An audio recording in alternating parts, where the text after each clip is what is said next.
They said there are no predators greater than those born of the galaxy's endless war. But what if something older, something primal, silent, and infinitely patient set foot upon a death world? Imagine the air thick with toxins and spore clouds, jungles that breathe and skies that eat light. Now imagine a creature from another reality, one that hunts not for survival but for perfection, stepping into that nightmare. It studies the Imperium's monsters, the Catachan Devil, the Lictor, the Feral Ogren, and finds them worthy. Its heat vision glows against the volcanic dusk. It watches Astromilitarum squads vanish one by one, not to the planet but to something unseen, when the jungle itself is alive, when even the Emperor's guard fear to take a single step. What happens when the hunter becomes the hunted? What happens when a Xenos from another myth stalks the horrors of the 41st millennium? This is not a story of victory. It's a chronicle of obsession, of blood and ritual, of what it means to hunt in a universe that has forgotten mercy. If this vision of grimdark curiosity draws you deeper into the void, then arm your vigilance. Subscribe your faith, share this remembrance, and let others witness the hunt that even the death world tried to forget. The descent through the atmosphere of Narration 9 was a kind of punishment no one could survive awake. Even through the reinforced walls of the drop transport, the screaming was constant. Metal screaming, men screaming, the very air screaming as it tore itself apart. The planet below was wrapped in storms of iron dust and promethium vapor, the clouds shimmering with slow green lightning. The atmosphere was corrosive enough to etch glass within minutes, but the penal regiment aboard had no choice. They had been told they were to be tested, that this world was an opportunity for redemption. None believed it. Sergeant Darren Voss held on to the safety rail, though safety was a concept long forgotten. Across from him sat 30 condemned men in Catachan pattern fatigues stripped of insignia. Their eyes were empty, their faces painted in streaks of ash to cut the reflection of the cabin lights. Each one carried an M36 laser gun, 2 charge packs, and a simple Vox bead. None spoke. Words meant little when you were already dead. The landing thrusters detonated. The ship hit the surface like a hammer blow, half crushing itself into the blackened soil. The ramp hissed open, releasing a surge of acidic mist. It smelled of rust and rot and something else, like meat left too long in the sun. Voss barked for formation. The first man out was dissolved in 3 steps, his armor peeling in ribbons as the mist reacted with his sweat. The others staggered back, masks snapping into place, filters whining as they tried to breathe poison into air. They marched anyway, because the Emperor willed it. Because the alternative was execution by the commissariat. Because there was no other world left for them. The jungle awaited. It was not green. Not alive in any way the human eye could measure. Its trees were black iron trunks exuding a slick resin that pulsed faintly, as if with veins beneath bark. Leaves hung in sheets thick as metal foil, their edges sharp enough to draw blood when brushed. Beneath the canopy, the light dimmed to a viscous amber, thick with drifting spores that shimmered in every beam. And there was noise, constant, low, alive. A breathing forest, the sound of something immense exhaling through the bones of the world. Vox beads picking up interference. The voice came from Private Larn, young, jittery, eyes darting like a feral rat. It's like static, but different. Feels like it's listening. Voss didn't answer. He had heard the same whispering beneath the static, something modulated, patterned, almost like a pulse. He ordered Larn to increase gain and move. They advanced into the dark. The soil was slick and uneven, littered with fossilized bones of creatures that never should have existed. The deeper they went, the less their Auspex scanners functioned. The devices began to loop their own readings, motion detections reporting from the same coordinates repeatedly, even when nothing moved. One by one, the men started turning off their gear, trusting their eyes, trusting their fear. After an hour, the jungle changed. The air became colder, denser, every breath tasting like metal and ozone. The sound of the wind vanished, replaced by something else, the rhythmic clicking of stone against stone from somewhere beyond the tree line. Voss raised a fist for silence. The men froze. Even the spores seemed to hang motionless. Then from behind came a scream. They spun as one, laser guns raised. The rear guard was gone. Only a smear of blood trailed into the undergrowth. No drag marks, no footsteps, just a single streak leading into the dark. Voss approached, crouched low. His boot pressed into the ground and came away sticky, glistening faintly in the filtered light. blood mixed with something crystalline, like molten glass cooling too quickly. He signaled forward movement, but the pattern had begun. Every 20 minutes another man disappeared. No noise, no gunfire. One moment they were there, the next only the whisper of displaced air and a faint shimmer like heat haze, curling where their bodies had been. Voss began to mark trees with his knife to track their path, but the marks closed over, flesh sealing itself. By the third hour, half the unit was gone. The Vox beads began to whisper, words in no language, repeating like ritual. Voss stopped beneath a massive root archway. The sky above was invisible now. Only darkness moved there. He removed his rebreather briefly, inhaled. The air tasted of copper and fear. He could feel something watching. Not like an animal, but like a scholar studying a specimen. The kind of gaze that measured worth before the kill. Sergeant Larn whispered again. Permission to fall back. This isn't the Emperor's world. Voss turned. His reply died in his throat. Larn was no longer there, only his laser gun still smoking faintly, lying atop a patch of grass that wilted instantly as if scorched. Voss drew his blade and whispered a prayer to the Emperor, though even he did not believe he could hear. If this is my test, he murmured, then let me face it awake. The jungle answered. A faint trill echoed through the dark like laughter through static. The air split. Something moved so fast it bent the light itself. A ripple of distortion passing between the trees. Voss fired. The last bolt hit nothing but air, but the return strike came instantly. A burning line across his shoulder, precise, surgical. His blood hissed as it hit the soil. He staggered back, firing wildly. The forest exploded in color, last light reflecting off unseen surfaces. And then for the briefest instant he saw it, outlined in his own blood spray, tall, armored in plates that bent the world around them. Masked in a visage of bone and machine, eyes glowing faint emerald through the shifting veil. Its hand gripped something that hummed like a captive sun. The outline flickered, vanished, reappeared elsewhere, closer. Voss ran. Branches tore at him.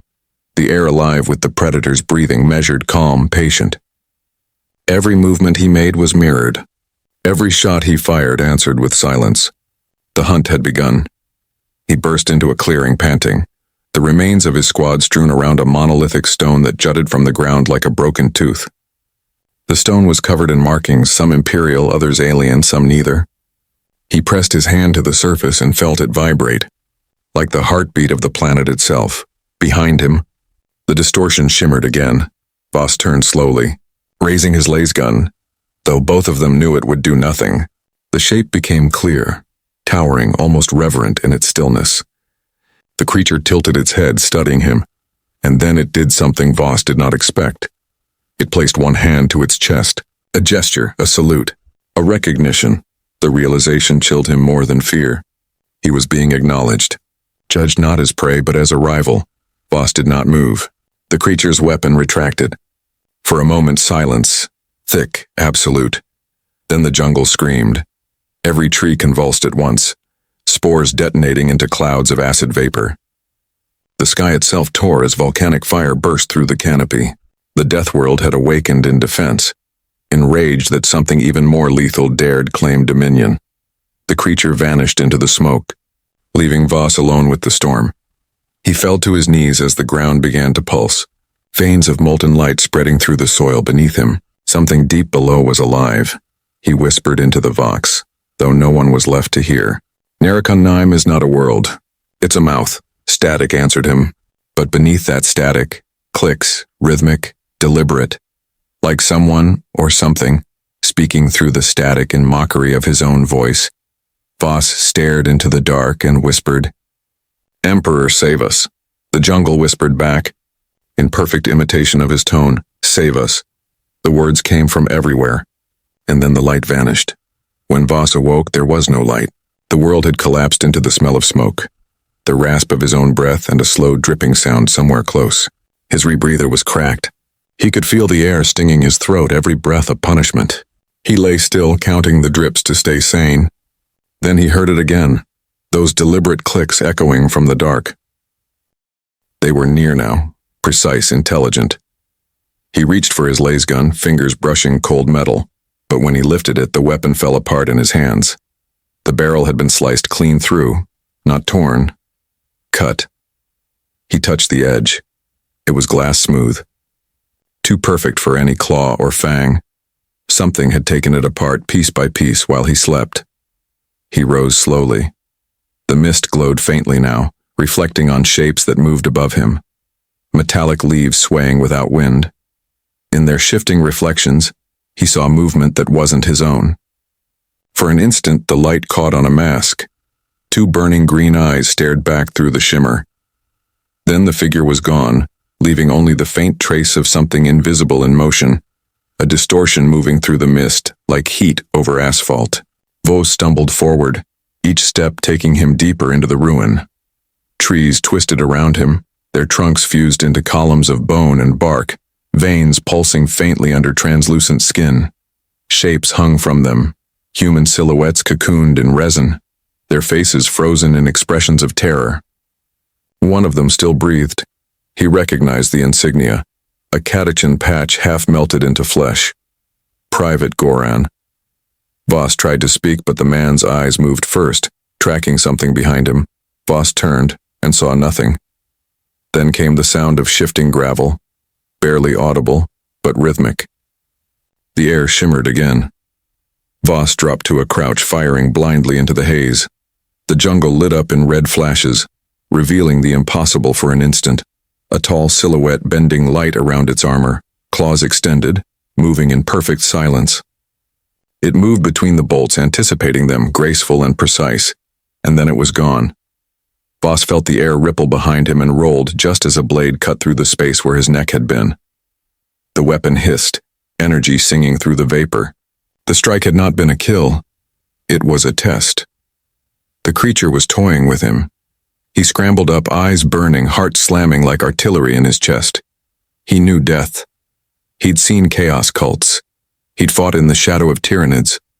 But nothing had ever felt like this, like being measured by something utterly alien, something that hunted not for hunger, not for conquest, but for the artistry of the kill. "Show yourself," he rasped into the dark. "If you want me, take me." The air flickered. The shape appeared 10 meters away. The alien stood upright, towering, draped in segmented armor that seemed to drink the light around it. Its mask was grotesque yet beautiful. Mandibles of burnished bronze, lenses glowing faintly. Across its chest hung trophies, skulls, spines, talons, each cleaned and arranged with reverence. In its hand, it held a weapon that shimmered like liquid fire. Voss raised his blade, trembling but defiant. The creature tilted its head slightly, as though considering the gesture. Then with a single motion, it disengaged the weapon and set it aside. It extended one arm outward, palm open, beckoning. A challenge. Voss understood, not instinctively, but with a kind of terrible clarity. Whatever this being was, it recognized him as prey, but prey worth the effort. He roared, a sound torn from his lungs and faith, and charged. The duel was over before it began. The creature moved with inhuman speed, sidestepping the strike, catching Voss's wrist mid-swing, and with almost gentle precision, disarmed him. The knife flew into the dirt, quivering, but instead of finishing him, it paused. Its mask tilted again, studying him. Then, with a hiss of steam, it pressed 2 fingers against its own chest plate, drawing blood from a wound he hadn't seen before, a thin, smoking gash across its shoulder. His blade had touched it. The Xenos looked down at the blood, then at him. It made a low, clicking sound that felt almost like laughter, and then, as the jungle roared back to life around them, it vanished. Voss stood alone. The rain began, thick, caustic, burning through fabric and skin alike. He fell to his knees, clutching the scorched earth where it had stood. In that moment, he felt something shift deep within the soil. The ground shuddered. The monolithic stone from before, the one marked with symbols, now pulsed with light. Across its face, the carvings reconfigured themselves, rearranging into new shapes. The alien glyphs and imperial numerals merged, forming a hybrid language no human eye had seen. He heard whispers again, fragments of vox chatter from nowhere. Xeno's signature detected non-Tyranid origin. heat anomalies, then silence. A flare of movement above. The clouds tore apart as something massive entered the atmosphere. Sleek, silent, hunting. Not Imperial. Another ship. Voss looked skyward through the acid rain.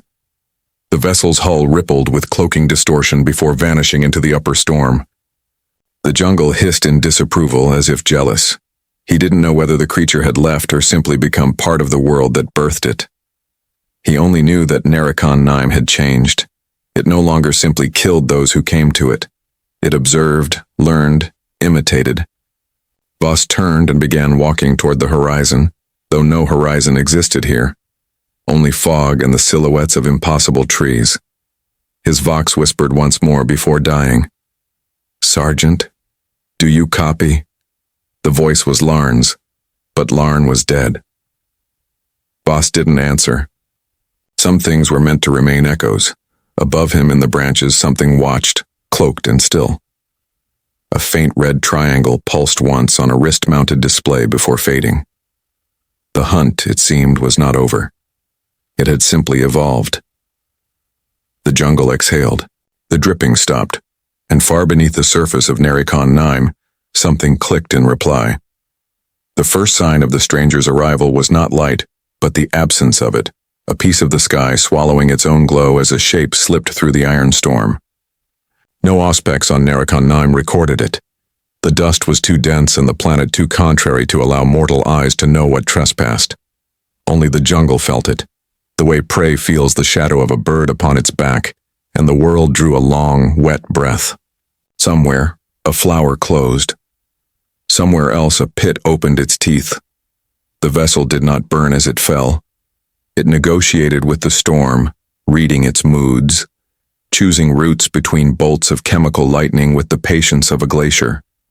Its skin, changed color to match the boiling clouds, took on their grain, their grit, their cold malice. When it finally kissed the canopy, it did so as mist does, present, pervasive, unannounced.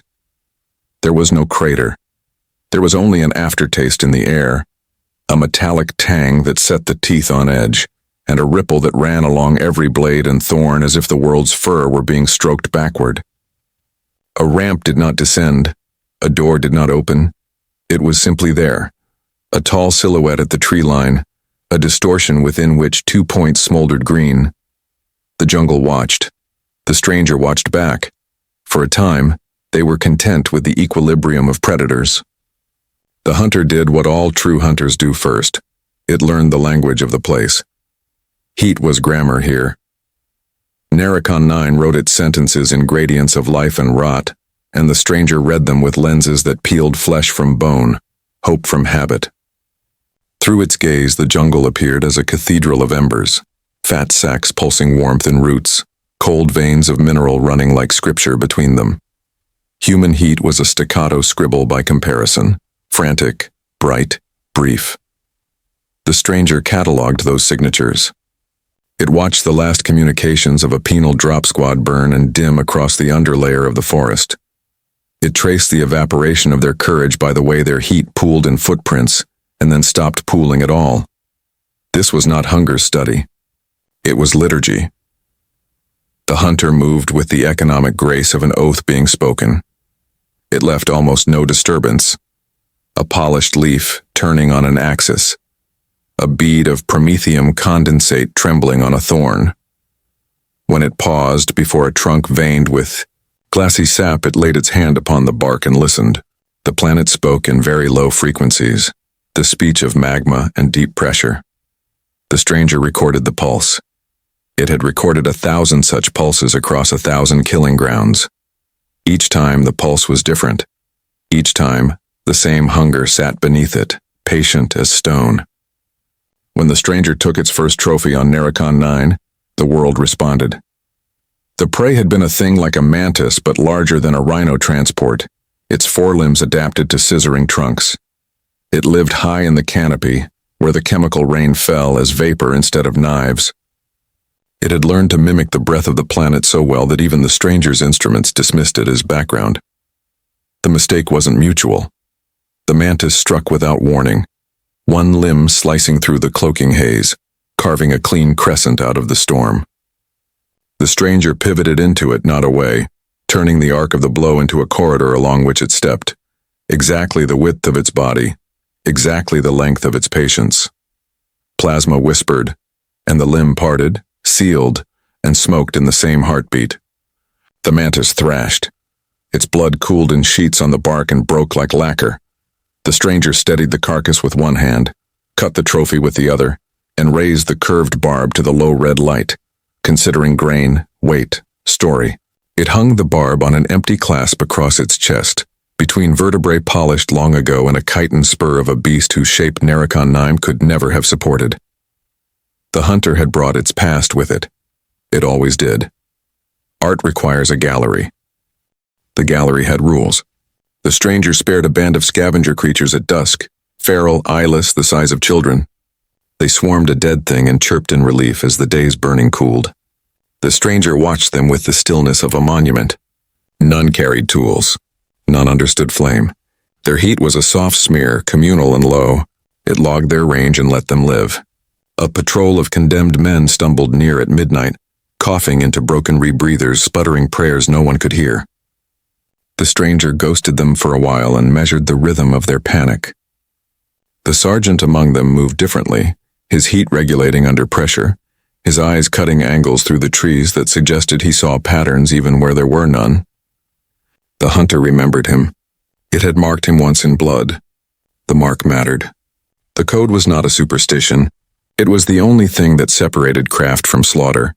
The world resented it all. Narration had shaped its predators according to the ugly logic of the long night. Overpressure, acid, nocturnal kills. It did not appreciate introduction of a machine that made silence lethal in a new way. The trees reacted. Leaves changed edges. Spores altered their buoyancy. Somewhere beneath the ridge where the stranger stood, a root system altered its sweetness to draw something larger. The hunter heard the change as a hiss through the ground. It turned and moved, not fast, not slow, but with that precise economy of creatures that have learned to let the place close, behind them like water. The first trap came at a river that was not a river but a belt of fine metal filings pulled in tides by tremors below. The planet set feeders there, leeches of iron that rose in ribbons and wound like music around anything warm. They found the stranger immediately. Heat, after all, is an honest betrayer. The hunter allowed the leeches to climb its shins, counted them, memorized the way their grip tightened as they approached organs, timed the interval between pulse and bite. Then it pulsed back. Rhythm altered, heat broken into a stuttering pattern that meant dead rock to their simple reflex. The leeches loosened in confusion. The stranger stepped through them as a teacher steps through a crowd of children after ringing a bell. It made offerings to its craft along the way. A skull of one penal man, the one who had tried in the last moment to lay down his gun and lift his hands, was not taken. The stranger planted him in a crouch, hands still lifted beneath a shard of the broken sky that had fallen earlier. Mercy here had a tableau. A different skull, the man who had kept firing until the last pack blew and took half his jaw with it, was shaved clean by a grit of heat so fine it left faint lines in the bone like a musician's notation. The stranger placed that one upon the stone-toothed monolith and watched the carvings ripple. The world translated violence into geometry. The hunter approved and recorded. It was not alone in taking notes. By dawn, if the red tense light that bled through the canopy could be called dawn, the stranger stood at the edge of a basin where everything had died 20 minutes before. The air had a vacuum's hush. Bodies lay in concentric circles around a central melt mark the size of a thunderhawk. The melt had not come from above. The glass bubbled outward. Something had erupted. The stranger squatted, touched the cooled lip, and felt the story in the temperature gradient. Heat rising from below. Pressure differential setting a rhythm. A venting not random but keyed to pheromone shifts. A nest, perhaps a burrow. Something that listened as it hunted for the prayer in another creature's sweat. It was an old feeling. This, standing at the boundary between one god's altar and another's and knowing a duel was inevitable. The stranger lowered its head. A bead of its own blood slid along the armor of its shoulder and disappeared into the joint. The Kutzer Darren Voss had given it pulsed once in annoyance, then settled. The hunter adjusted a node on its wristband. 3 triangles lit and then dimmed. It changed its gait for the basin. It always changed its gait for sacred ground. The planet answered with weather.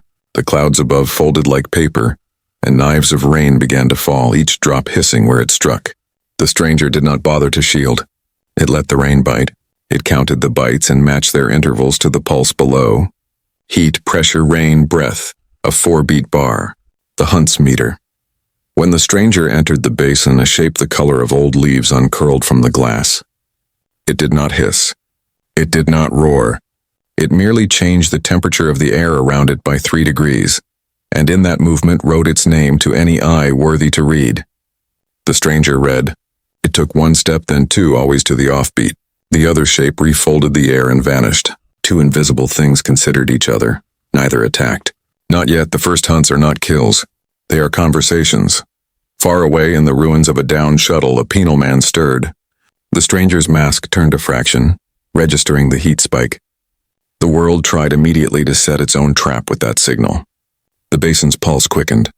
The other invisible thing's temperature dipped, as if amusement had become discipline. Art requires audience. The hunt would ask for witness soon. The hunter accepted the premise.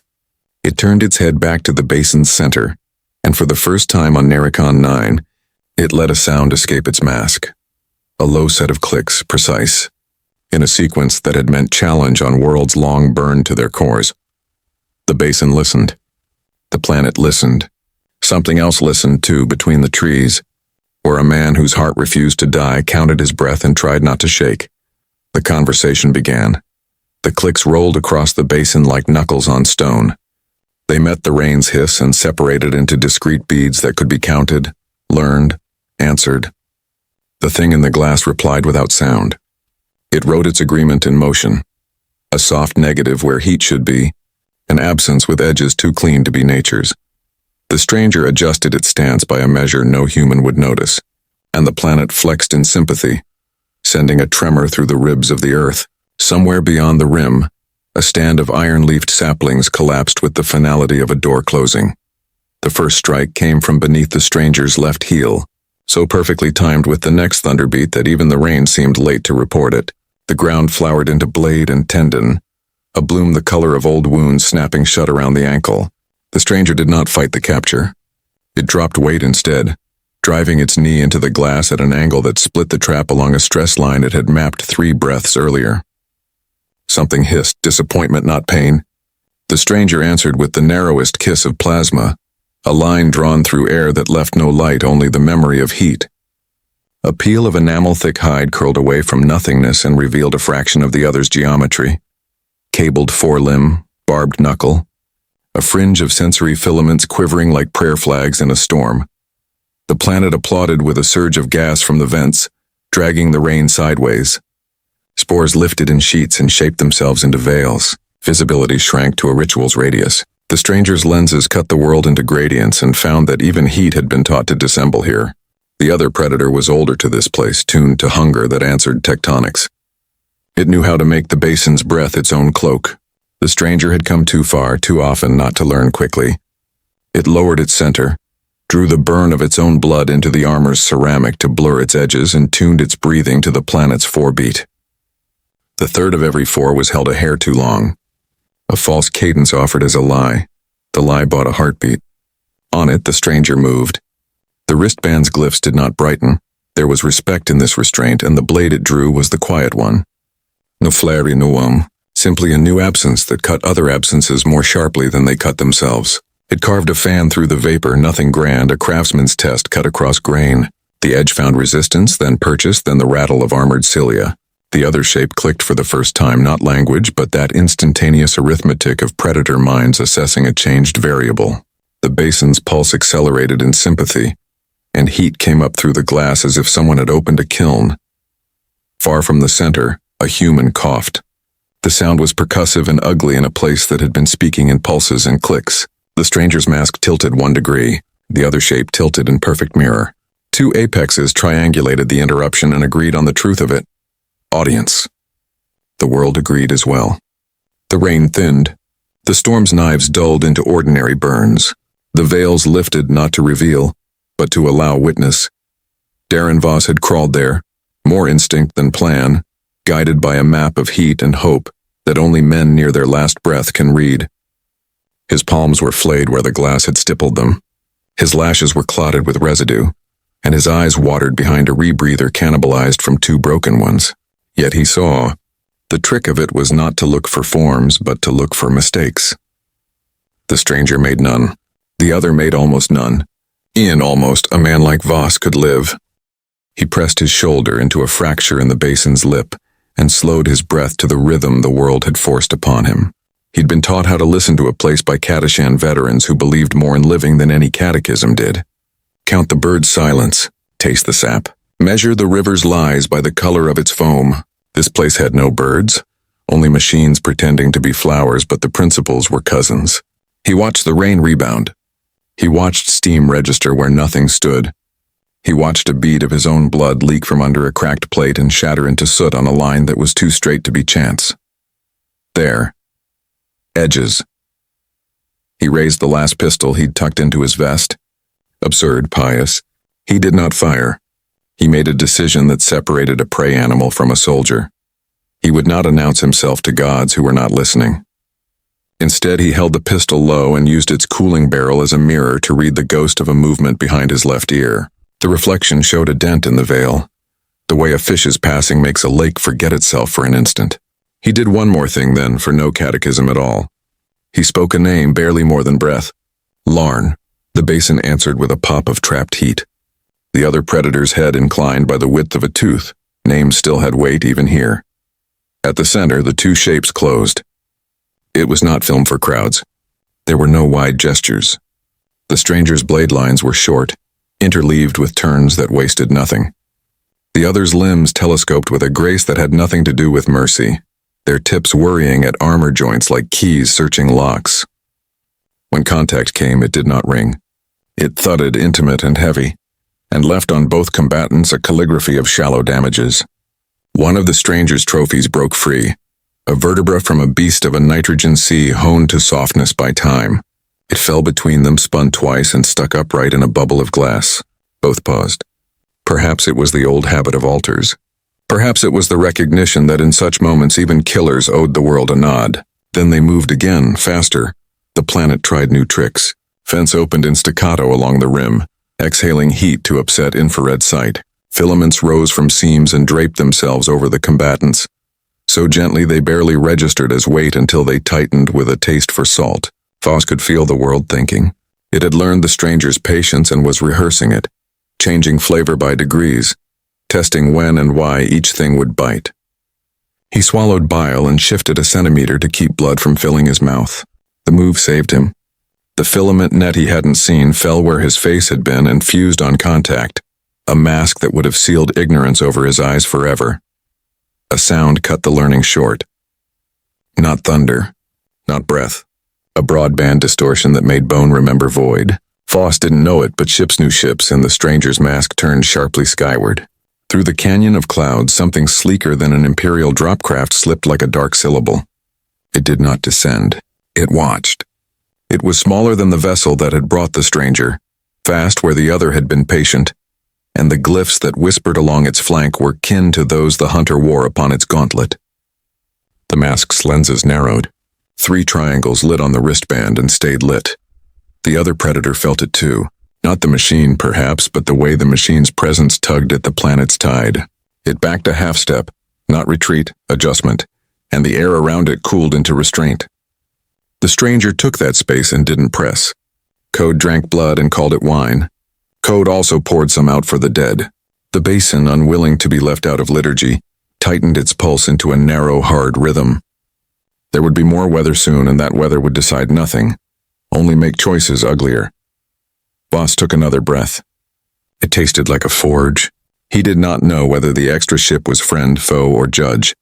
He only knew that survival often meant dressing a wound with the cleanest lie at hand.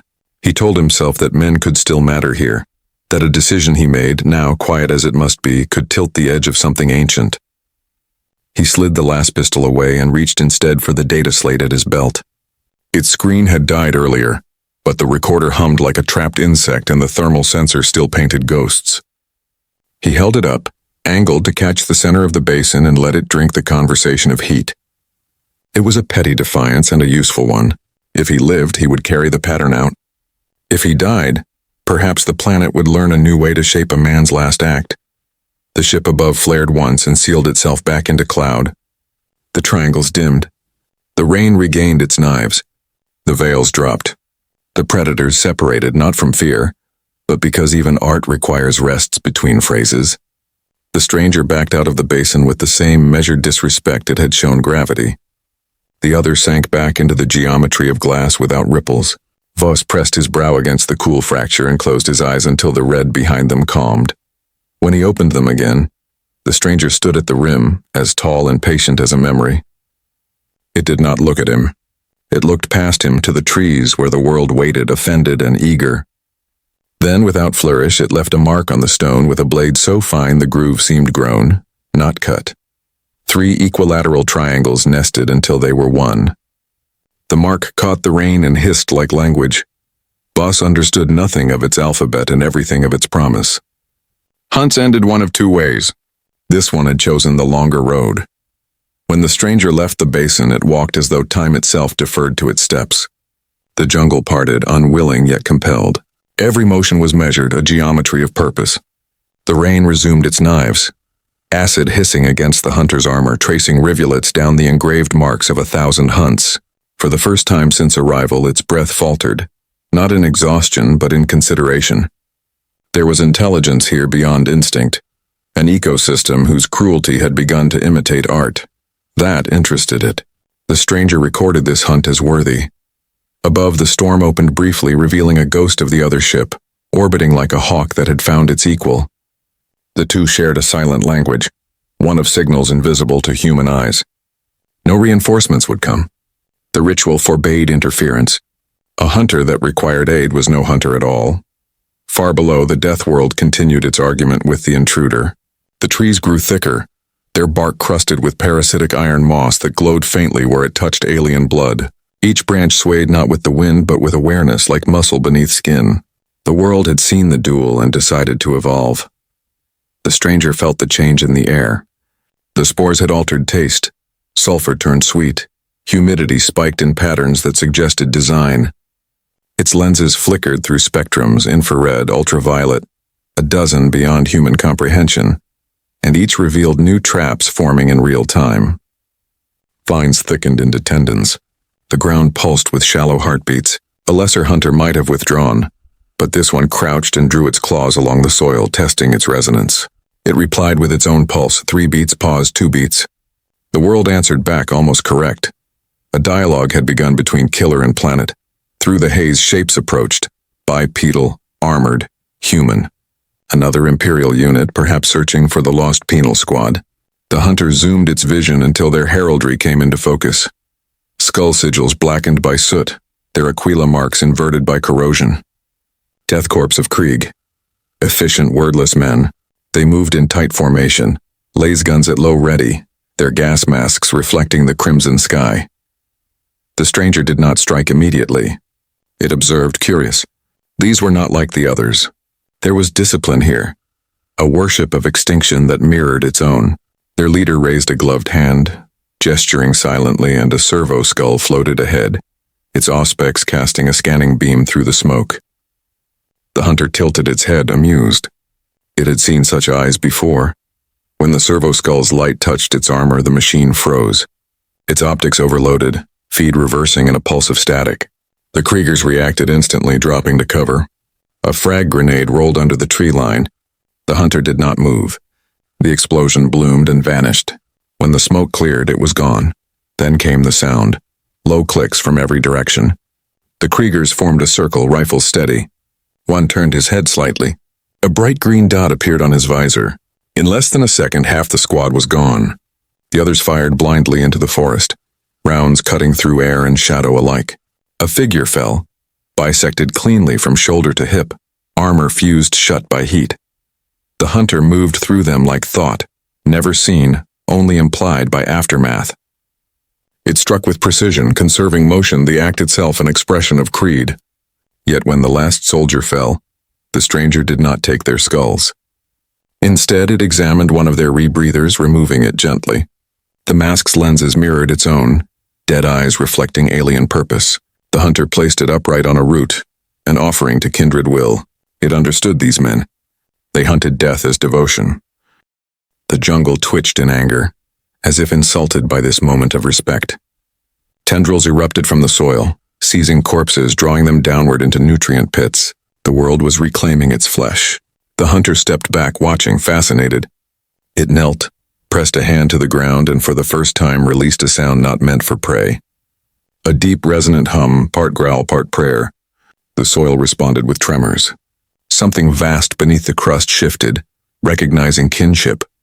In the distance, lightning illuminated the mountains, black spires of fused metal rising like the ribs of a dead titan. From their summits, thin plumes of heat rose, pulsing in rhythm with the jungle's breath. The hunter understood. This world was no accident. It was a design, a weapon shaped by forgotten war, grown intelligent through decay. It was evolving hunters of its own. The mask's lenses brightened, focusing on the horizon. It began to record everything. The heat signatures, the frequencies of lightning, even the patterns in which acid rain fell. Data was memory. Memory was reverence. Then, faintly, it heard something impossible.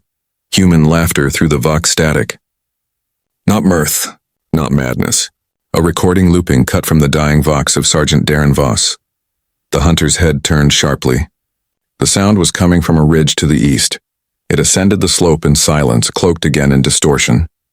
There, among the ruins of a shattered landing site, it found the source. A damaged data slate half buried in slag, projecting fragments of heat and voice. The device replayed a broken message.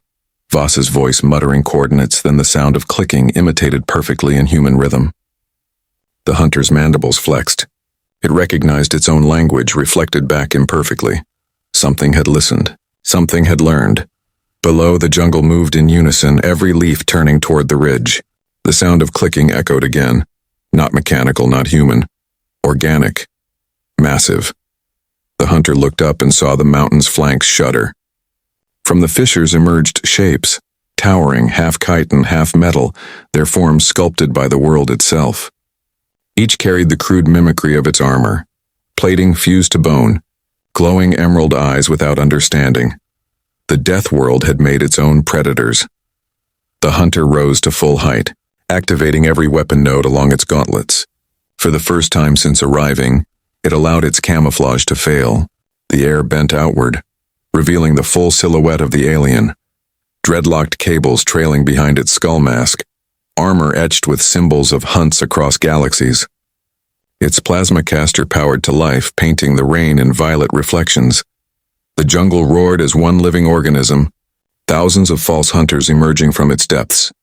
The stranger extended one arm, claws flexing in salute, not of defiance but of acknowledgement. The world had earned the right to fight back, and as the sky tore open with volcanic light, the first plasma bolt screamed into the darkness, carving a new constellation upon the bones of Narration 9. The hunt was no longer ritual. It was war. The rain had stopped, but the world still wept. Where once the jungle hissed with motion, now only steam rose. Long curtains of vapor winding upward through broken canopies of metal bark. The ground shone like glass, black and slick beneath the dying embers of plasma fire. Somewhere deep under that molten crust, a heartbeat still echoed. Slow, measured, alive. Sergeant Darren Voss clawed his way through the remains of what might once have been a ravine, but was now little more than slag and bone. His uniform was burned to the threads, his flesh marked with the signatures of acid rain and shrapnel.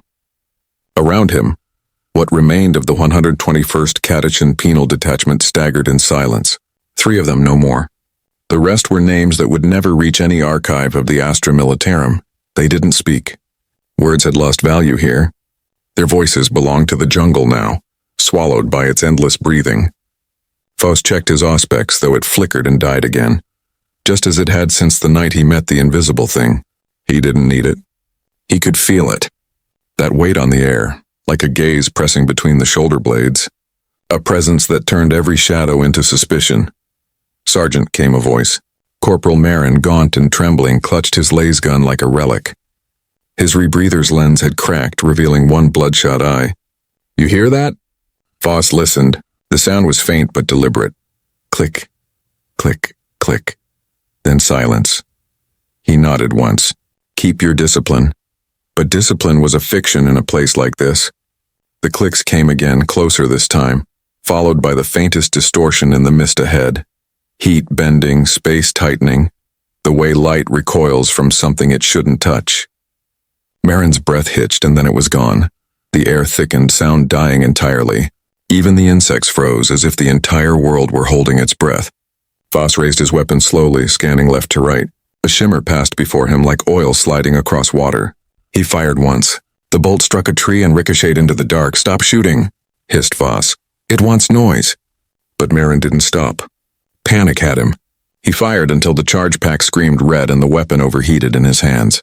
The last thing he saw was his own reflection, distorted in a mirrored mask of emerald light. The shot that took him made no sound. Only light. Voss shielded his eyes, the afterimage burning through his vision. When he looked again, Marin's body hung from a root by its spine, cauterized clean. The smell was unbearable. The other survivor, Rick, fell to his knees, vomiting inside his mask. Voss approached what was left of Marin and stared at the precision of it. Every cut was measured, deliberate. The spinal column intact, the head untouched. A trophy, perhaps. Or a message. He turned toward the jungle.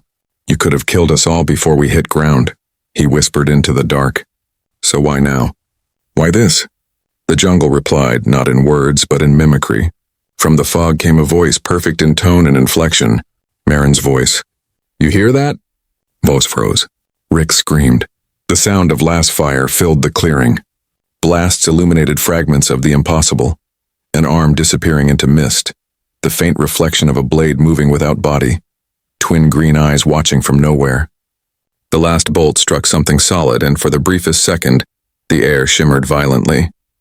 The hunter appeared, half revealed, bleeding light from an unseen wound. Its gaze fell upon Voss, steady, cold, and almost curious. Then, with an explosion of sound, it vanished again. Rick bolted into the trees, and Voss didn't follow. He knew what would happen next. He listened for it. One scream cut short. Then the forest was quiet again. Voss dropped to one knee, exhaustion overtaking fear. He was alone now, the only living human on a world that no longer respected humanity. He removed his rebreather, let the poison air fill his lungs, and waited for death. But instead he heard something else, the distant hum of a generator. Mechanical, human-made. He rose, eyes narrowing, following the sound through the ash fields. He came upon an Imperial structure half swallowed by the jungle, a small Vox relay station, rusted and overgrown. The aquila above the door was almost erased by corrosion. He pushed through, the metal screaming as it gave way. Inside, the air was thick with mold and oil. The walls pulsed faintly with residual power. A dead operator still sat at his post, skeletal fingers wrapped around a Vox mic. The data slate beside him flickered with intermittent life.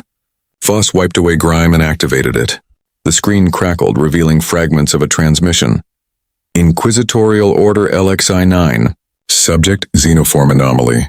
Coordinates. The rest dissolved into static. Voss leaned closer. The interference wasn't random, it had rhythm. Clicks. The same pattern that haunted the jungle. He began to count them, instinctively translating sound into sequence. 3 clicks, pause, 2, pause, then 4, faster. He recognized it, not meaning, but intent.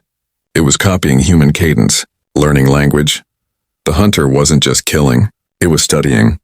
Voss adjusted the Vox frequency. The clicks stopped. Then through the hiss came a whisper. Not human, not alien, something in between. "Sergeant." "Voss." He stumbled back, bile rising. The voice was his own, perfectly mirrored, tone for tone. The jungle was listening to him, recording him, speaking him back. He staggered toward the door. But the sound followed, now outside, circling the building, replaying the last screams of every man he'd lost, 1,000 echoes all in his own voice. The world was devouring memory itself. And then cutting through the noise came a new sound, the deep, thunderous growl of engines. He rushed to the broken window. Through the fog, descending like ghosts of salvation, came 3 Valkyries marked with the sigil of the Ordo Xenos. Voss fell to his knees, laughing, a sound that cracked halfway through. Rescue. Judgment. It didn't matter which. The jungle went still. Every leaf turned toward the landing craft as they touched down. their engines stirring the spore clouds into glowing halos. A squad of black armored figures emerged, inquisitorial stormtroopers, masks featureless, weapons humming with energy. Their leader raised a hand. "Identify yourself." Voss tried to speak, but his throat was ash. He managed only 2 words. "It's hunting." Behind the troopers something shimmered. The nearest soldier's head burst open without sound. The squad spun, firing in every direction. The air erupted in light and chaos, last fire painting the fog crimson. But it was useless.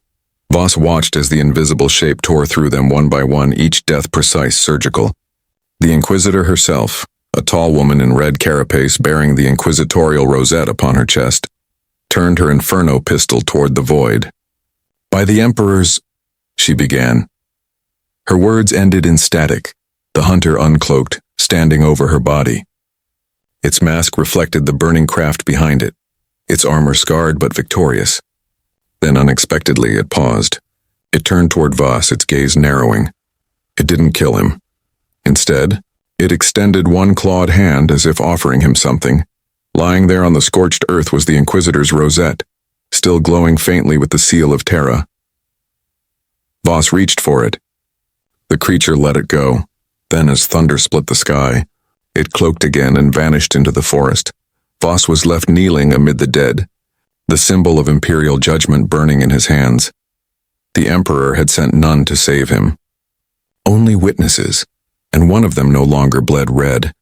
Smoke drifted from the Valkyries like incense from a broken censer. Voss rose on shaking legs and palmed the rosette. Heat pulsed under the adamantine seal as if it still remembered the hand that bore it.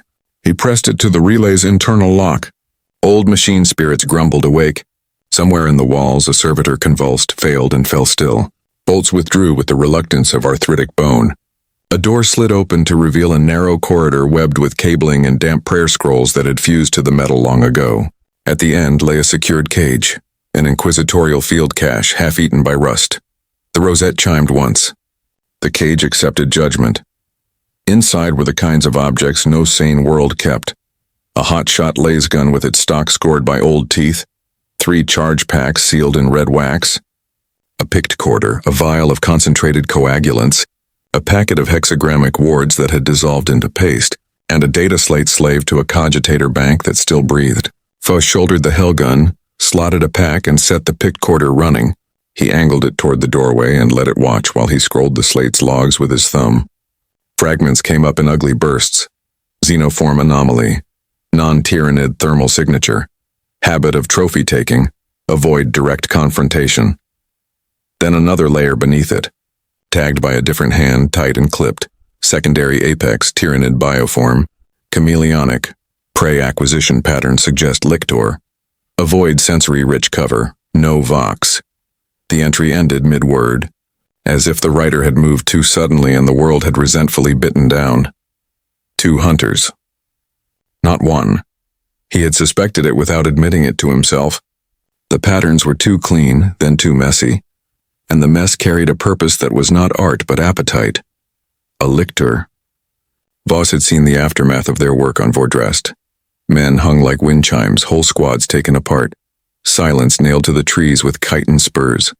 The hunter in the mask did not feed. It curated. The other would turn everything into itself. The jungle seemed to lean closer when he said the name in his head. It did not like proper nouns. They made things too real. A shadow crossed the doorway and he pivoted, sight up, finger resting against the trigger with respect. Nothing entered. The air only changed temperature in a long, slow gradient, as if a glacier had decided to pass through the room. The rosette warmed against his palm. The picked quarter clicked softly, registering a heat ghost at the threshold and then losing it.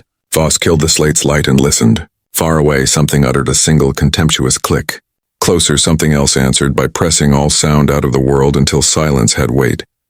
He backed into the corridor, careful not to scrape his boots on the floor. The Hellgun's charge showed a polite green. His breath rasped in his rebreather like a saw through wet wood.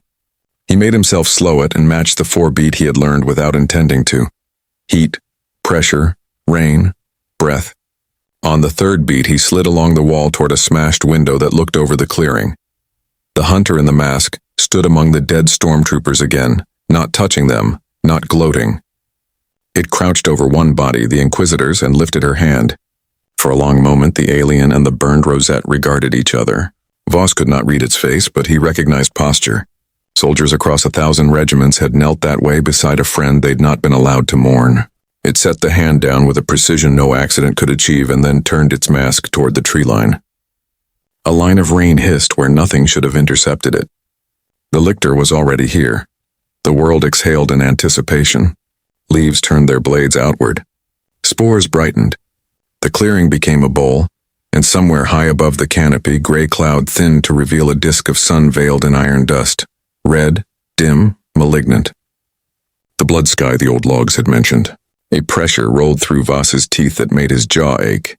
He felt the basin's meter repeat itself under the station's foundations as though the planet were tapping the table for silence before grace. The first sign of the lictor's approach was absence no longer willing to pretend. A claw tip brushed the ribbed plating of a fallen Valkyrie and left a groove whose edges cooled too cleanly to be accident. The masked hunter lifted its head slightly, letting the rain trace the planes of its armor. Its plasma caster remained dormant. It chose the quiet blade again. Code, Voss thought. There was a code, and even here it held. Pray it holds. He reached down and fished the pick quarters cable through the window frame, setting it to angle on the meeting ground. He whispered into the Vox pickup, his voice a burr of sand. Inquisitorial Cache Sigma 7. Sergeant Darren Voss recording. 2 apex predators present, unknown masked Xenos. Secondary, confirmed lictor. Planet itself adapting behavior. If this reaches anyone, do not drop men into its mouth. It will teach them how to scream and feed on the lesson. The Vox coughed. His words came back to him from the trees. Perfectly repeated, perfectly cruel. He shut the channel, jaw clenched until his teeth hurt. The echo stuttered once as if irritated by the denial, and moved away. The planet preferred your voice to your silence. He would deny it that. Below, the lictor at last let the world admit it. It unfolded from a shadow with monk-like dignity. Cowl of carapace, frills tasting air, feeder tendrils whispering like rosary chains. Its chitin shone with oils that befriended acid. The mask-helmed hunter rose to meet it. For a moment they were statues in an old temple, carved by opposed gods and placed to face each other until time wore them smooth. Then the temple remembered it was a maw. They moved. Voss half fell back from the window, breath forgotten. There were no roars. There was percussion, the intimate thud of mass on mass, the scrape of cilia along ceramic, the short ugly syllables of blades finding meat. The lictor's talons wrote fast cursive across the hunter's armor, seeking joints, writing hunger along every seam. The hunter's knife replied in discrete characters, each stroke deliberate, each stroke set to the 4-beat of the planet so the world's breath masked the kill's grammar. Acid hissed where the knife bit. Steam rose. The red disk overhead thinned a shade, as if paying attention required it to dim its own light. Voss forced himself back to the window's edge. He filmed the unfilmable. The picked quarter wept static and heat shadows, but it held the gist. An iconography of discipline against instinct, creed against appetite. The hunter gave ground, then took it back not with a lunge, but with a pivot that stole the lictor's balance and turned its own momentum into a cut that opened a frill to the cartilage. The lictor answered by vanishing into a seam of reflection and reappearing behind the hunter, feeder tendrils flaring toward the gap under the mandible. The hunter threw its head aside a fraction late and took the kiss along the cheek of the mask. Sparks skittered. Green lenses narrowed to slits. Blood, thicker than humans and darker, fell and pitted the glass with little smoking flowers. The planet, greedy for new notes, offered them both gifts. Filaments uncoiled from the relay's foundation and crept toward the combatants, tasting their blood and changing their own salt to match. Fence opened and closed in patterns that would confuse any unpatterned thing. Neither hunter was unpatterned. The lictor learned faster. It shifted its cadence to stay on the offbeat. The masked Xenos watched the shift, accepted the lesson, and then betrayed it, fainting into a false third beat that drew the lictor's strike into empty air and left its thorax high for one surgical line of the quiet blade. Voss heard the cut more than saw it, a breath drawn backwards. The lictor staggered. Its tendrils twitched as if reciting a prayer backward. The hunter didn't chase the wound. Code for Bale agreed. It waited, breathing with the world, letting the planet write this part of the scripture. The lictor steadied. It did not flee. It had crossed too many systems to learn that word. It sank lower, drawing in heat until its outline vanished entirely, even to the pickcorder's ghost sight. The hunter's lenses went dark a heartbeat, then brighter than Voss had seen them, like twin emerald coals blown to life. It powered the plasmacaster. Violet lit the clearing in a pulse that burned edges onto every leaf. The bolt struck the rain and turned it into beads of light that hammered the lictor's carapace like a choir of nails. Carapace charred. Tendrils shrieked. The lictor reappeared because physics demanded it acknowledge the wound. The hunter stepped in, not to kill, not yet, but to lay the point of its blade gently, almost affectionately, under the lictor's jaw, as if asking a question only killers understand. The answer came from the planet. A tremor climbed the relay's bones.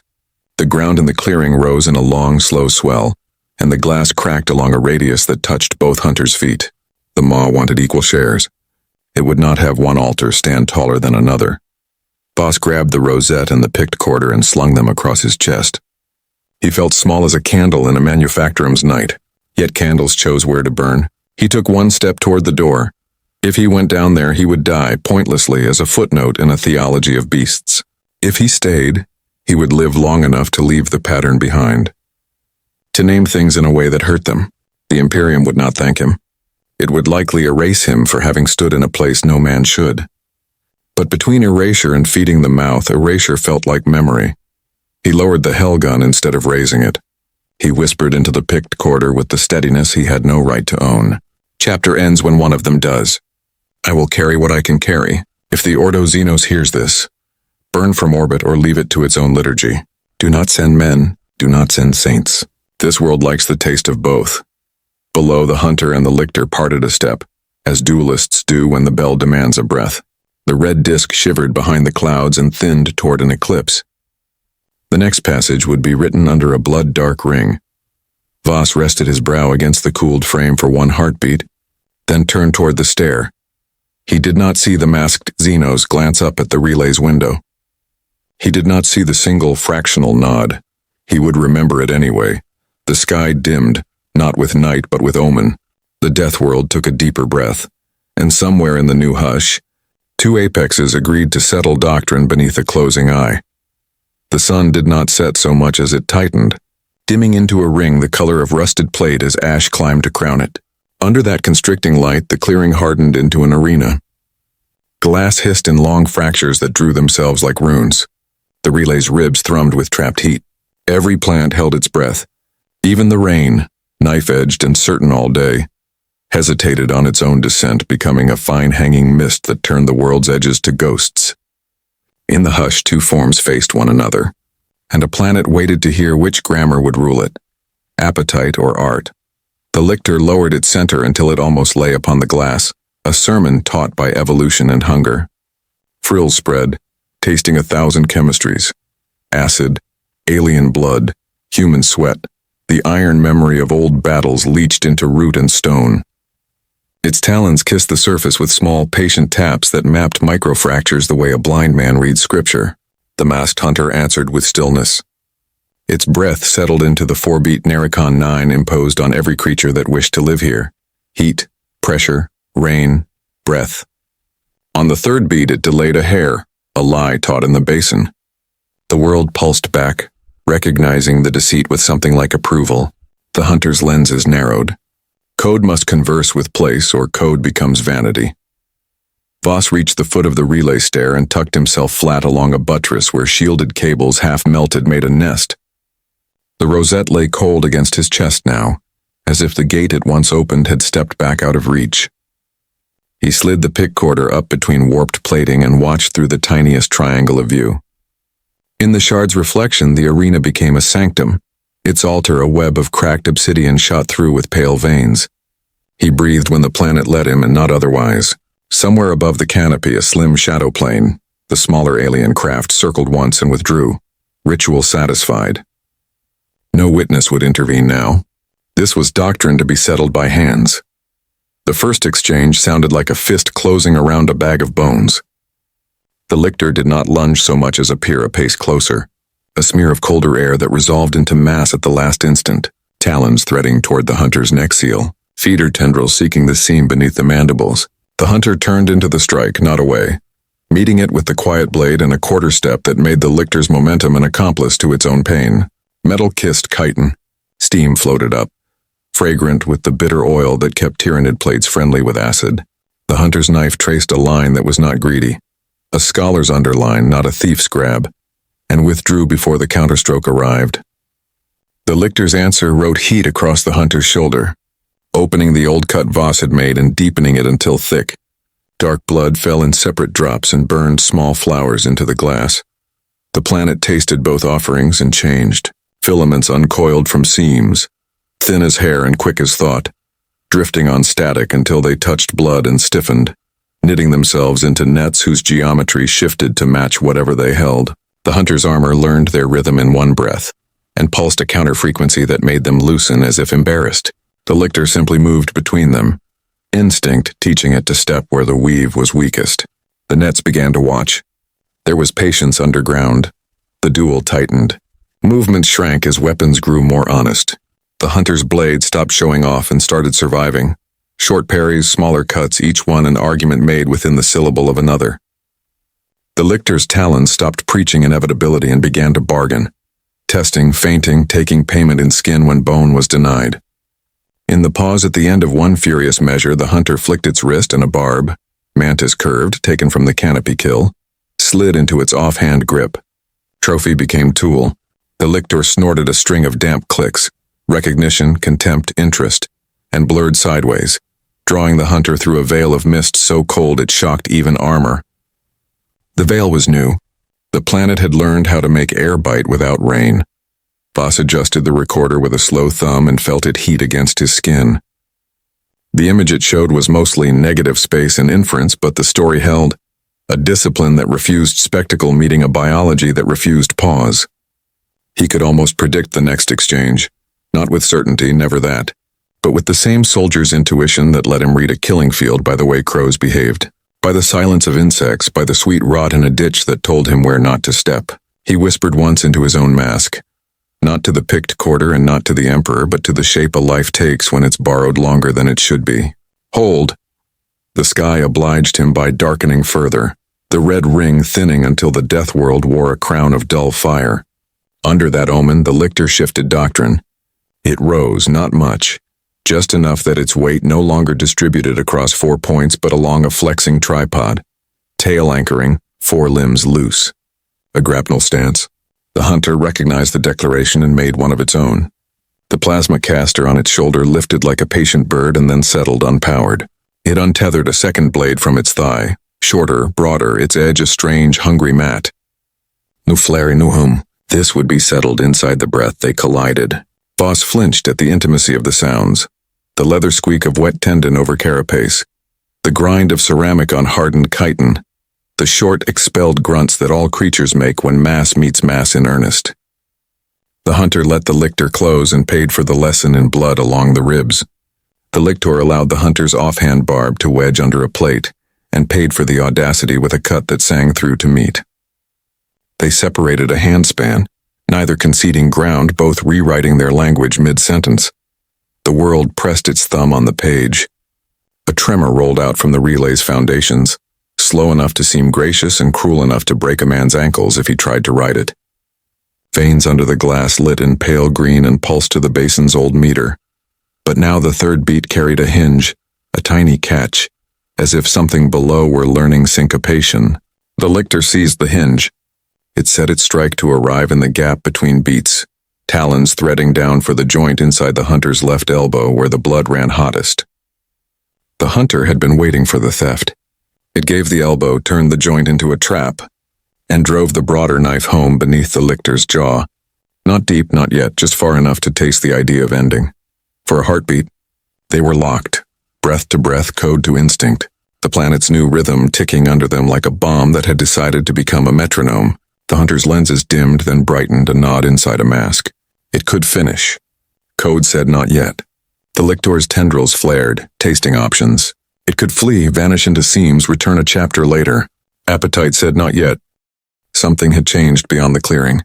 Voss felt it as a chill that came from no direction and every direction. The relay's dead lumen strips flickered once and spelled nothing. Out in the trees, 1,000 small things turned their heads the same way. Under the glass deeper than pulses, a slower beat began, a cathedral's heart remembering a different congregation. The sky's ring narrowed to a razor.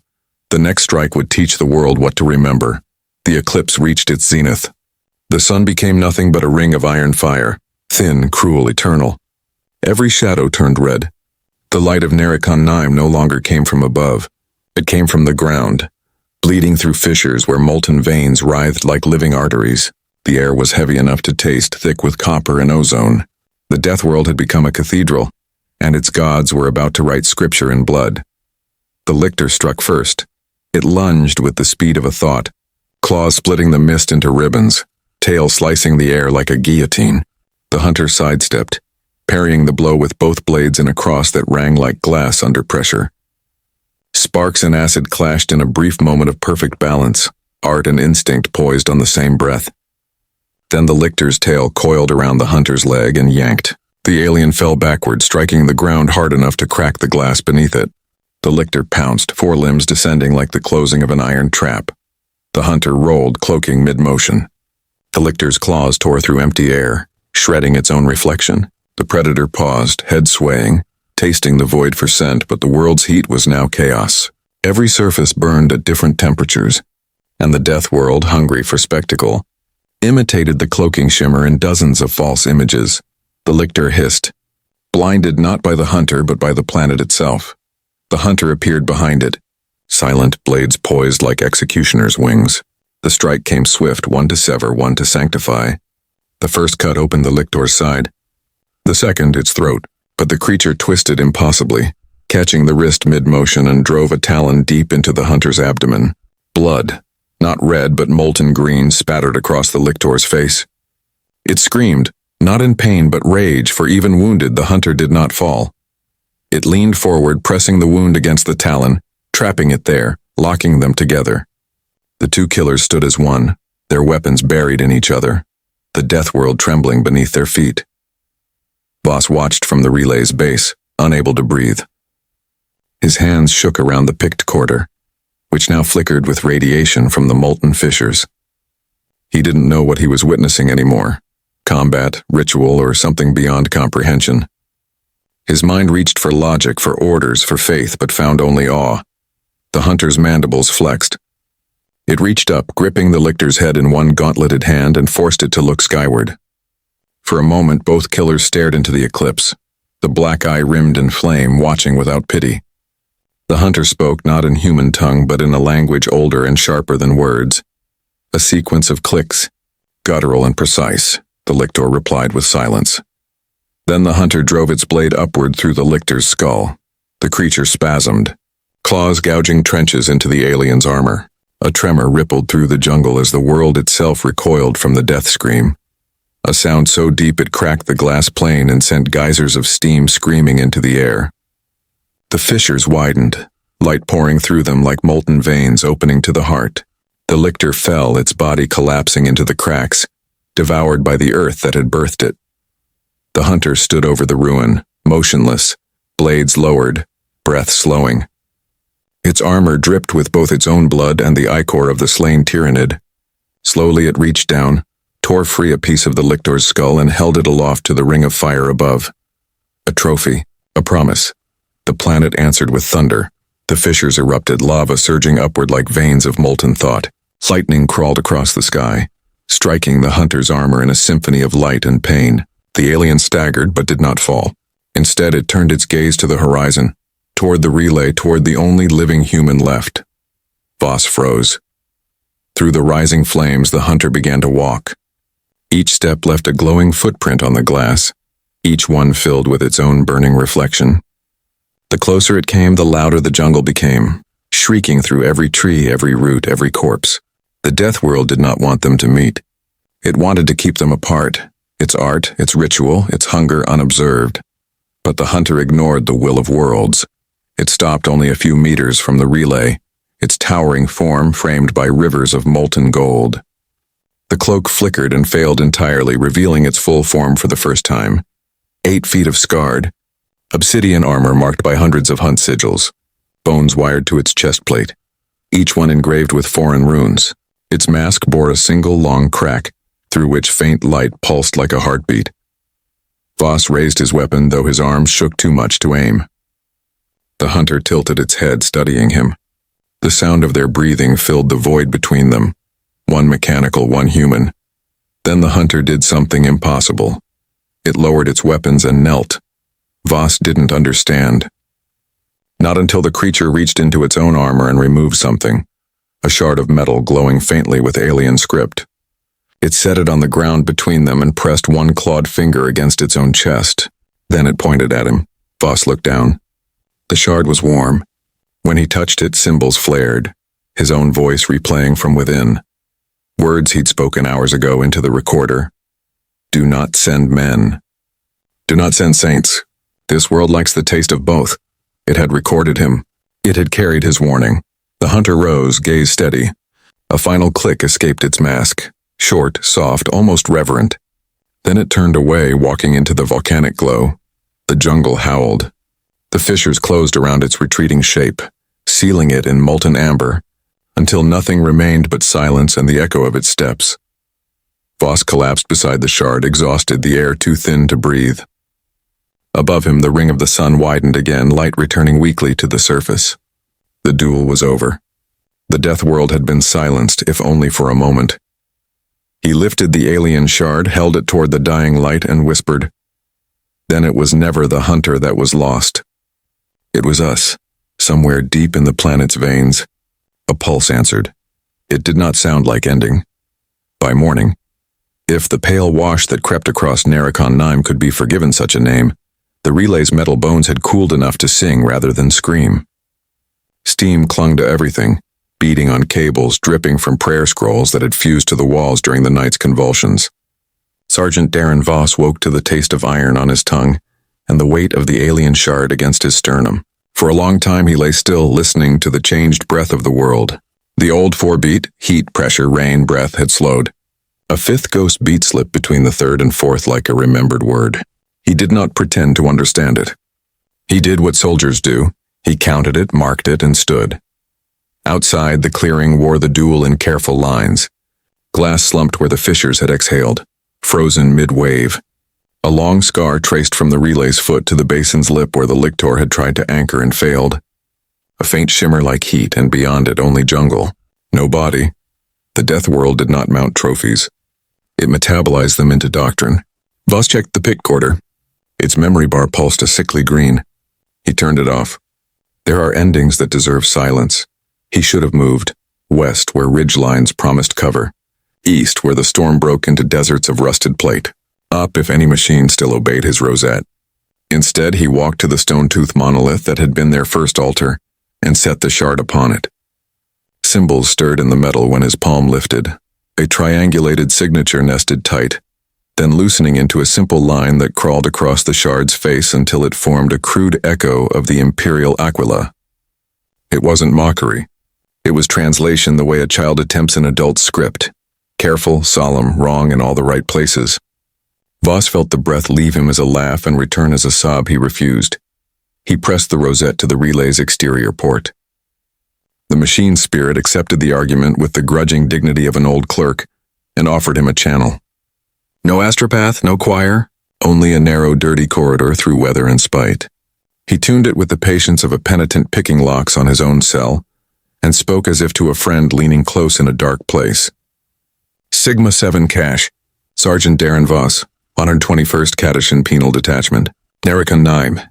Ordo Xenos elements down. Unknown masked Xenos active. Code adherent non-tyrannid. Lictor neutralized. Planet demonstrates adaptive predation and signal mimicry. Do not land massed forces. Orbital strike or interdiction only. If you hear me, understand. This world learns the sound of your fear and feeds on the lesson. The reply came at once, and also an hour later, and also never. 3 truths held together by static.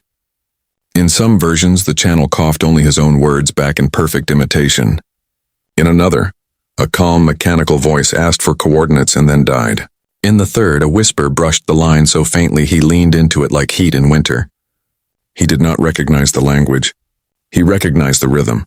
3 clicks. Pause. 2. Pause. 4. The shard on the monolith warmed. He closed the channel. Reports would travel other ways. In the cavernous hold of a black ship drifting between star and night, a choir of psychers whose eyes had been turned inward strained against their gags as a taste like hot copper flooded their mouths.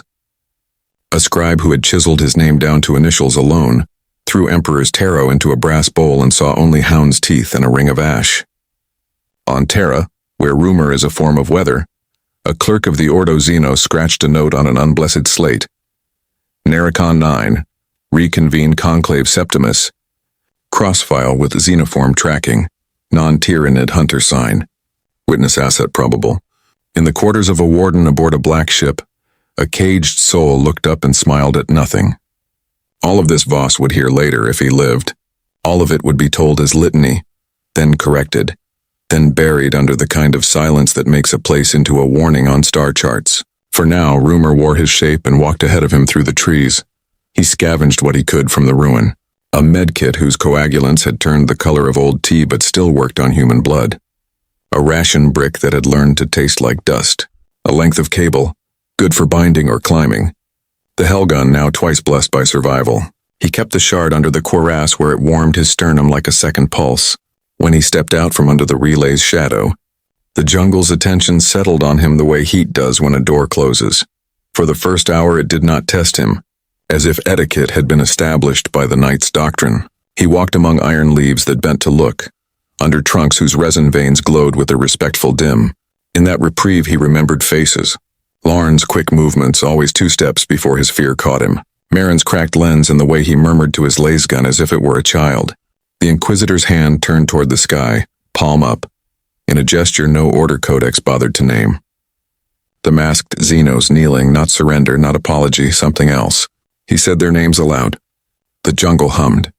Not with mockery this time, but with the steady interest of a place that has decided to listen. He reached the broken ridge before noon and found sign, boot prints obliterated and then carefully copied, a deathcore pattern planted and repotted in the undergrowth as if the world wanted to wear the march like a medal. A fallen rebreather set upright on a root, lenses polished to mirror his eyes back at him. A skull shaved into music. The hunter's touch. He knelt and ran a finger along the grid's lines, feeling each cut as if it were a note. A man could read this the way catechins read crowflight. We were here. We left you this. Learn the rhythm or die off it.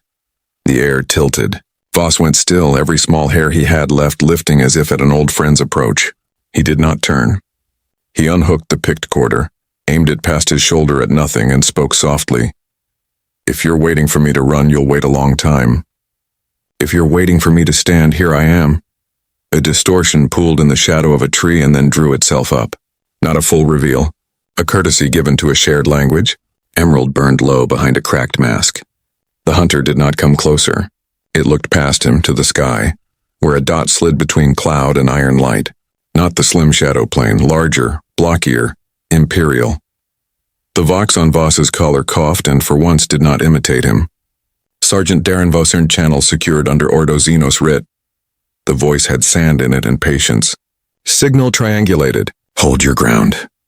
Voss glanced at the alien and found his answer in the unbearable poise of stillness. Code forbade witnesses from calling the end of a hunt. The world forbade planets from being told what they were. The shard burned gentle heat into his breastbone, reminding him he was something softer and more breakable. He keyed his mic but did not lift it to his mouth. Copy, he said. Advise orbit of adaptive ecosystem. Recommend no close air, no low altitude insertions. If you bring saints, bring them chained to the hull plate. Silence stretched. Then a new voice, tighter iron under velvet. Sergeant, you will hold position and surrender all recordings to the Inquisition.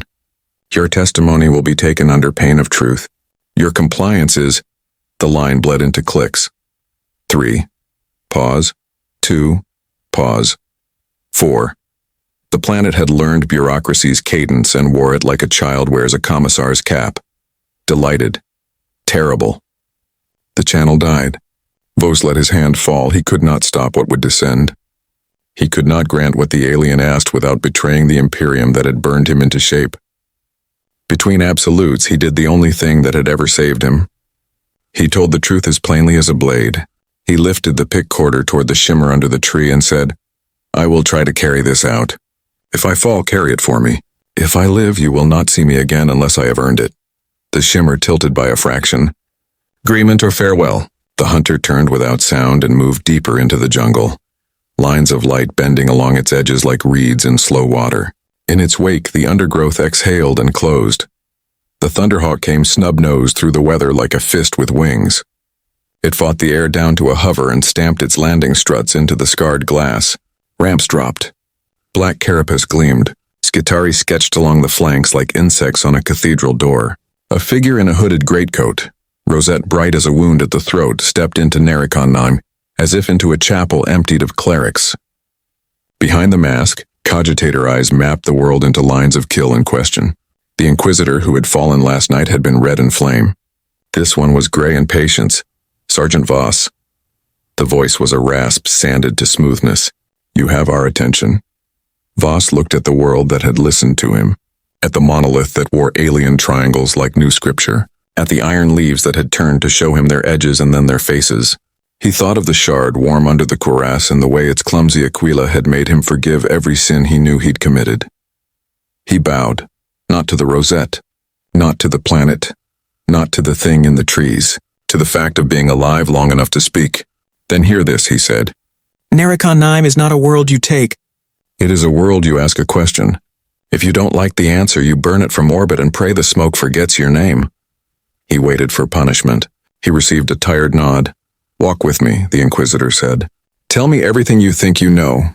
Then tell me what you only suspect in the language of rumor and prayer. Voss smiled without joy. That's where most of the truth lives. They moved under the iron leaves. The jungle leaned in as it always did. Curious as a child at the hinge of a story the adults thought was theirs. The air aboard the Thunderhawk was cleaner than any air Voss remembered breathing, and yet it tasted of rot. Purified, recirculated, scrubbed of every poison narration had ever exhaled. But the stink of that planet lived in him now. He could smell it in his pores, in the metal of his weapon, in the whispering hum of the ship's engines. The Inquisitor sat across from him, still hooded, hands folded over the rosette at her chest. Between them, the picked quarter rested on a crate, replaying silent fragments of the duel beneath the blood sky. Ghosts moved in lightless motion across the screen, blades meeting, flashes of fire, the shimmer of a world devouring its own sins. She watched without comment. When it ended, she touched the control rune and let silence take the room again. You have seen much, she said at last. Too much for a condemned man. Voss managed a smile that wasn't quite human anymore. Then maybe I've earned promotion. Her expression did not change. You understand what the Ordo Xenos will do with this record. I understand they'll study it, then bury it, then pretend the world never existed. You think you know how the Inquisition works? I've seen how the Imperium works, he replied. Same hunger, different uniforms. The Inquisitor's gaze lingered on him. Her tone softened, not with mercy but with curiosity. This Xenos you encountered, did it speak to you? Voss hesitated. The memory was too clear. That final moment.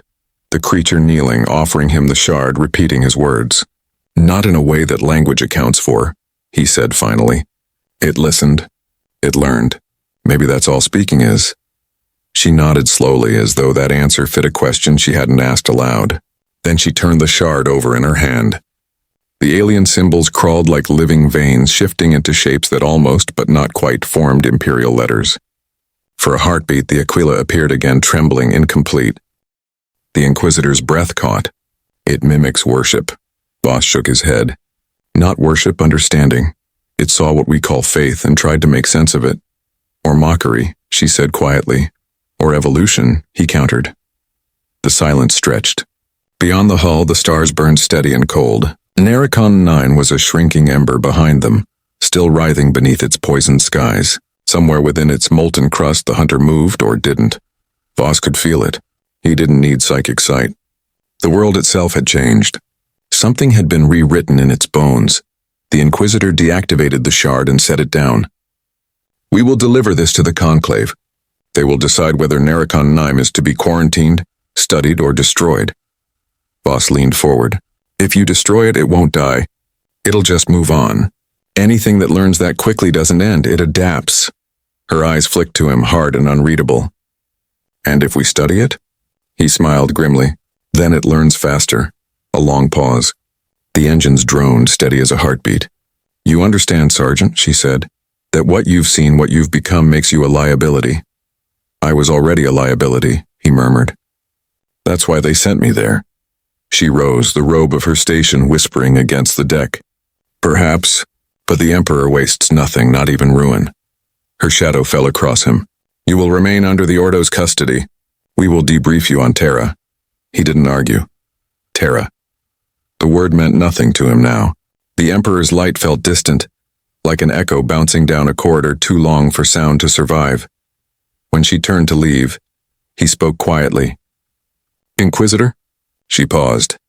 If you send ships back to Narration 9, he said, tell them not to look for survivors. Tell them not to listen when the world speaks. It'll sound like someone they know. Her gaze lingered on him. Then she left him alone with the hum of the engines and the flickering red light of the recording rune. Voss looked at the shard again, at its cold glow in the half-light.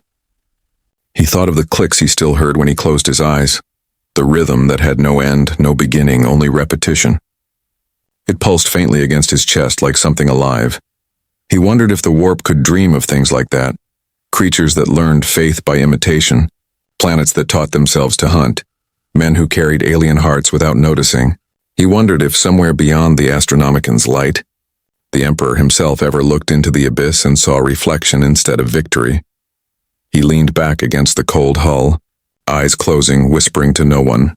Heat, pressure, rain, breath. The fifth beat came again. Soft, hidden, untranslatable. The ship carried him into the stars. Behind it, the death world whispered one final word through the static void. A sound like a man's voice, but not quite.